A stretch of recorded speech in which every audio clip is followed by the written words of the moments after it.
Well,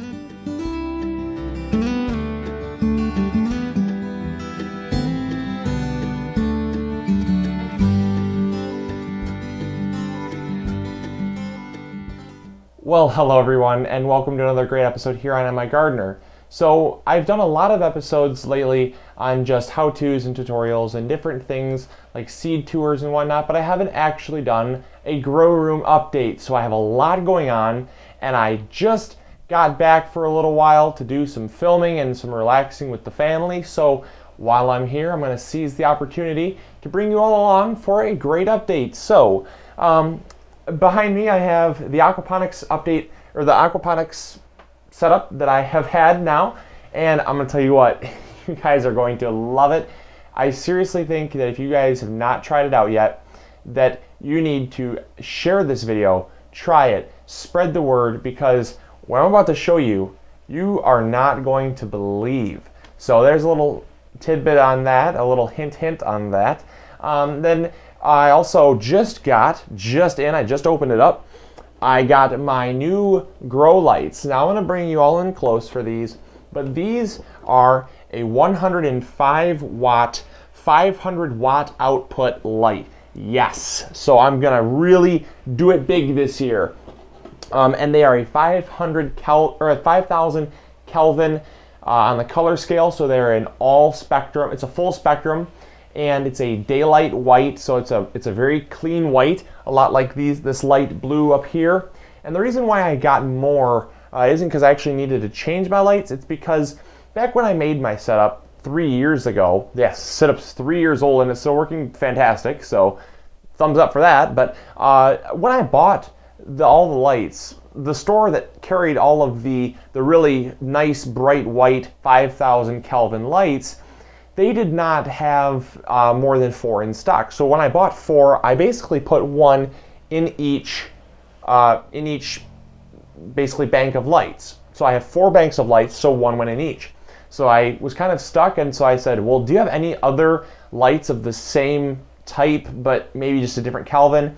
And I had heard some people saying, oh, you can alternate your colors as long as it's not, as long as it's anything above 3,000 Kelvin, it's still going to be decent for growing plants with, that whole light thing I'm not going to get into today. But nonetheless, I decided I'd go with some more yellow colors, more of like a day, like a kind of like that classic yellow that you get from whatever. It's a warm light. That's what it is. It's a warm white, and the warm colors isn't as good for green growth. It's more or less for flowering and stuff, which I can do an episode on later if you want.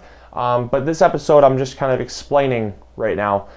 So I got those. I got 4 of those and 4 of the other the daylight white, and that's what I've been working with. And I have not actually taken the opportunity to upgrade my light system ever since. So that's what I did, and I got these from 1000bulbs.com. I will put a link in the description box below. They are Overdrive brand. They do last for 9 years, it says. So I have found in my experience that you typically want to change them probably about every 3 years, because I'm due for a change anytime now, but I'm hoping to get one more season out of most of these lights, and then I'll do a big revamping, because after about 3 or 4 years, your lights kind of start to lose a little bit of power, and their output kind of drops down a little bit. So I've been noticing that, and I've been wanting to make a change. So all in all, that's why I decided to upgrade my lights. I'm also going to do an update on my Ailsa Craig onions and my Kelsey onions, basically my giant onion lot here. And they were the first things that I started last week, and they've already sprouted, so that's terrific. That's a awesome thumbs up for me, because I am just really thrilled at how well this is working. So you're all gonna love that, I know. So come on in close. I'm gonna show you these lights. We're gonna get them hooked up first, and then we'll go to the aquaponics, and then we'll end on the onions. So come along with me. I think you guys are gonna like this episode. But this is what I purchased. I bought 4 of these, the all spectrum. They could go a little bit higher, but you know what? 5,000 I found is ample.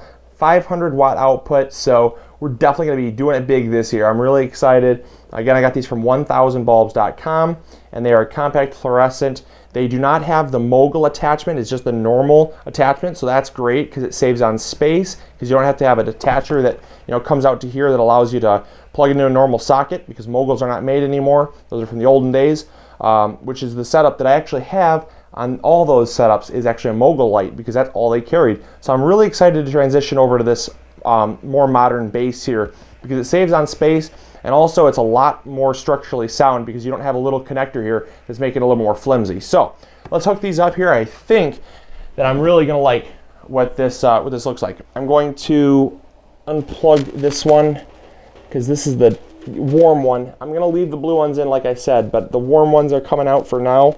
I can always keep them as a backup because they do work. I just feel like if I would have had a like a really bright daylight white, my plants would do just a little bit better, just because they have a little bit more lumens available for the plants. And the lumens are really important when growing, because they're basically the amount of light photons that are going to touch the leaves. And the more light photons you're going to touch the leaves, the more energy the plants can produce. In short, there's a lot more science to it, but that's just an gist of it. So let's see here. All right, awesome. It's fitting a lot better, I've noticed. Let's get this plugged in here. I do not think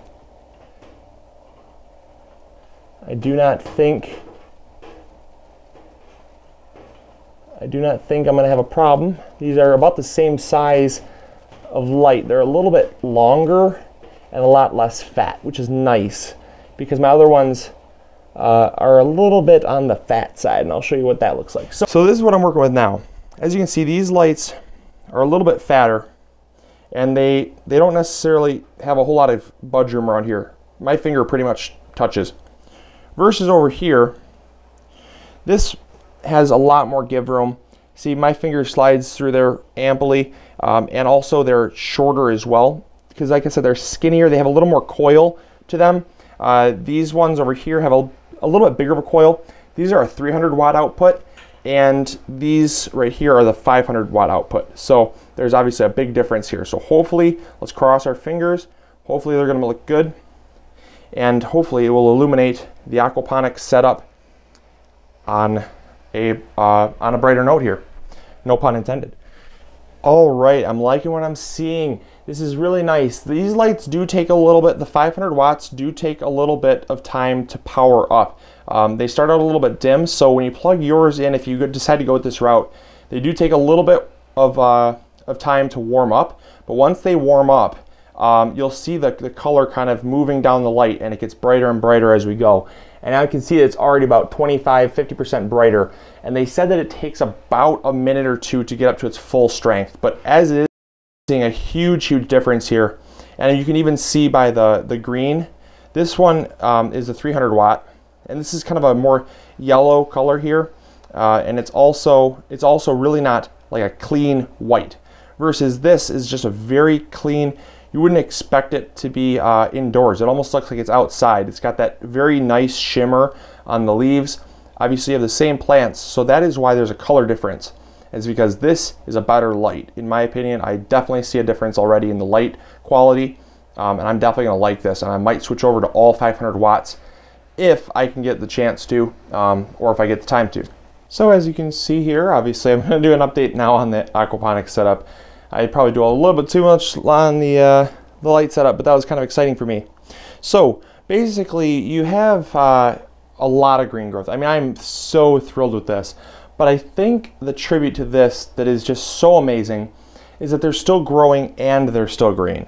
You know, I'm fine if they stayed alive, because it would just be a way to keep my herbs alive, but the fact that they're actually growing is even better. And I would encourage everyone to try one of these setups. I think they're so slick.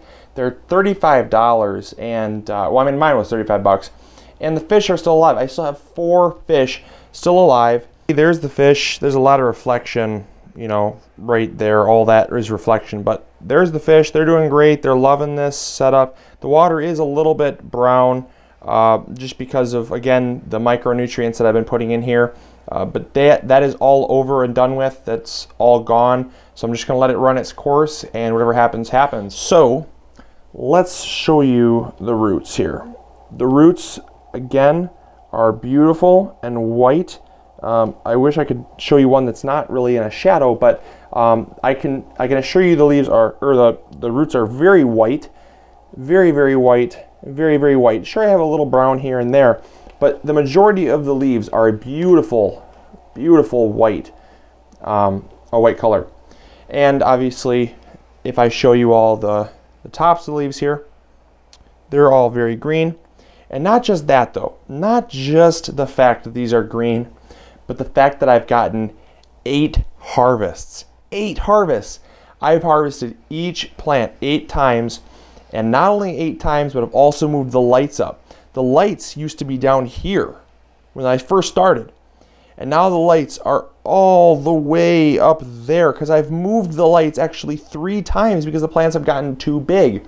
They're bushing out great. I could actually trim them back some more and make them bush out more.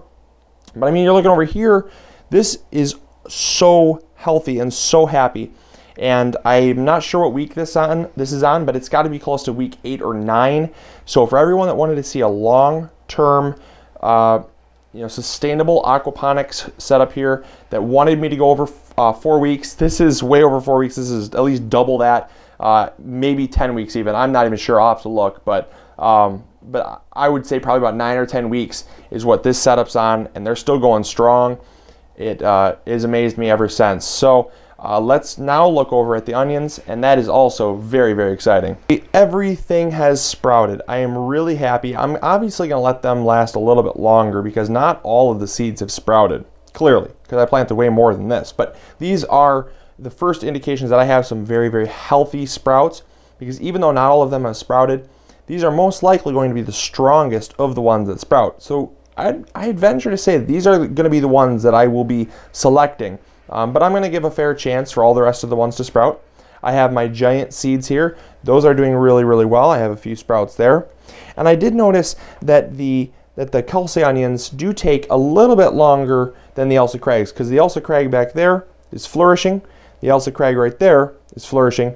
And if you see the Kelsey, Kelsey, Kelsey, Kelsey, Kelsey, they all have sprouts, but just not as profuse as the Elsa Craig, which is fine. I mean, some varieties just take longer than others, and I'm aware of that. So these are not, the Elsa Craigs will not get as big as the Kelseys, and the Kelseys that I'm really excited for are the giant ones.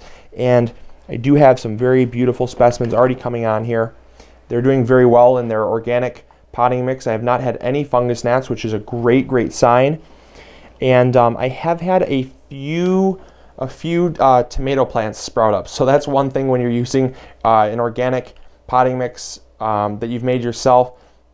You know, you're going to get a few miscellaneous sprouts in here because they come from my worm castings, which I compost our food scraps, hence why there was a tomato sprout in there. So, you know, I've picked out a few of those, which is kind of funny to see those sprout.